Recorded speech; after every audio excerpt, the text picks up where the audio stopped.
Question number 15, Ustadh, can you give me some advice on how I can teach my little sister Islam? She is 6 years old. I want to teach her creed, prayer, hijab, and more. But the problem is my parents are not upon the sunnah and don't teach her anything. And just give her the iPad for the entire day once she's back from school. Play with her. Play with her.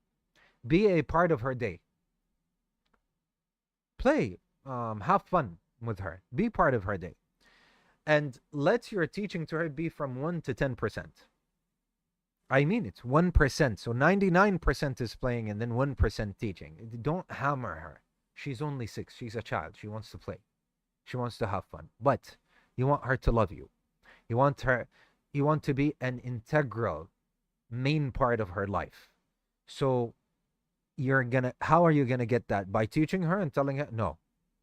By playing with her, by having fun with her, by, bring your toys and let's play. Let me show you something cool, huh? Come and let's do something that is fun and play.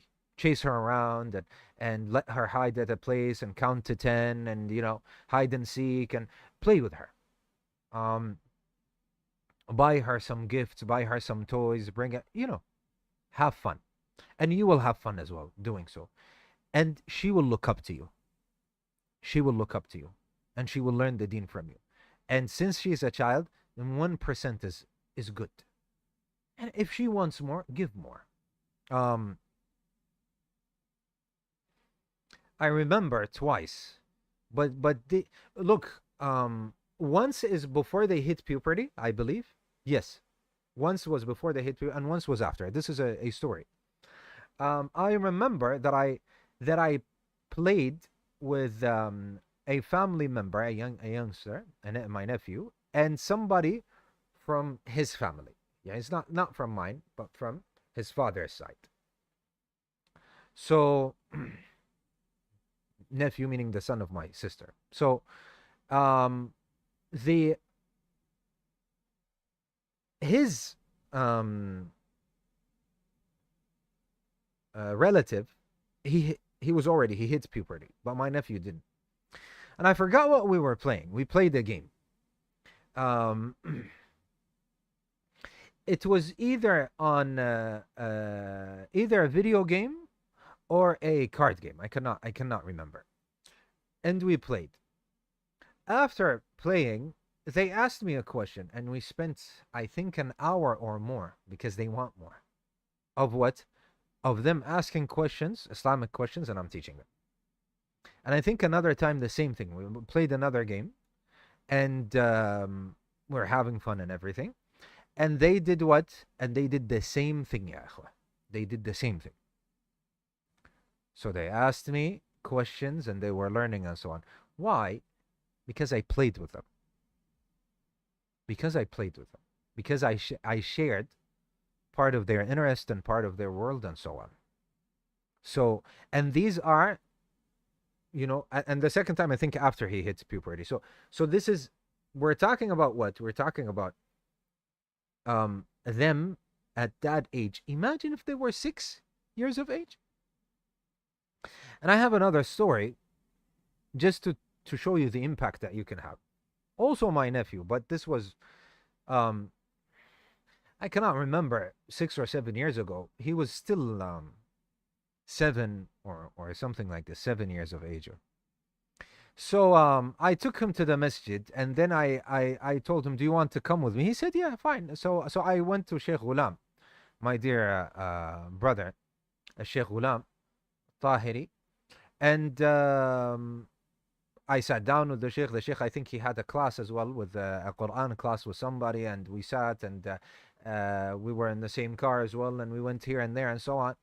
So my nephew saw Sheikh Ghulam and I, and he saw what? A lesson, and he saw a Quran class, and he saw how we talked and so on. Do you know what he said after that one day that he spent with us?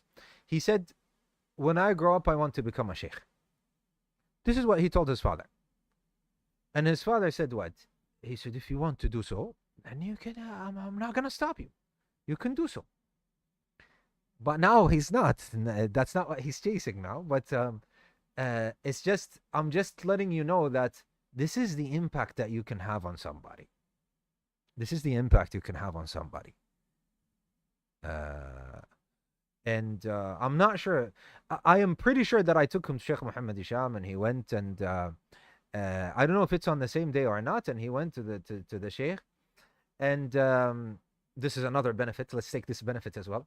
Sheikh Muhammad Hisham was sitting after the Salah. He went, and I told him, go and give salam to the Sheikh and kiss the Sheikh's head and so on. So the Sheikh said, what's your name? So he said, my name is so and so. So he said, do you know who I am? My name? He said, no.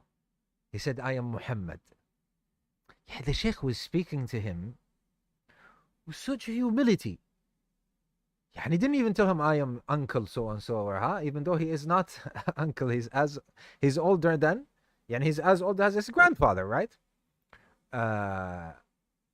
So I am as old as the Sheikh's children, right? I think he's his biggest son, his oldest son. So he would be a grandfather to her. But he said, do you know what my name is? I am Muhammad. And started talking, subhanAllah, in the gentlest of matters. These affect a person, ya akhwa.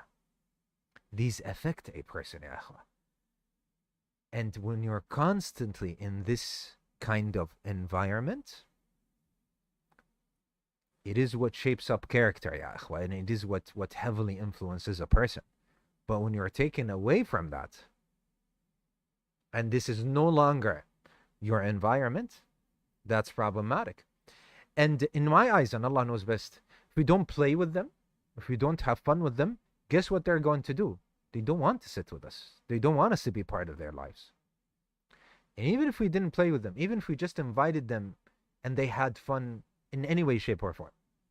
Even if I bought, I'm talking about adolescents now. Even if I bought table tennis, for example, a table tennis, and brought somebody, and brought, some of the family, or foosball, or one of these things, and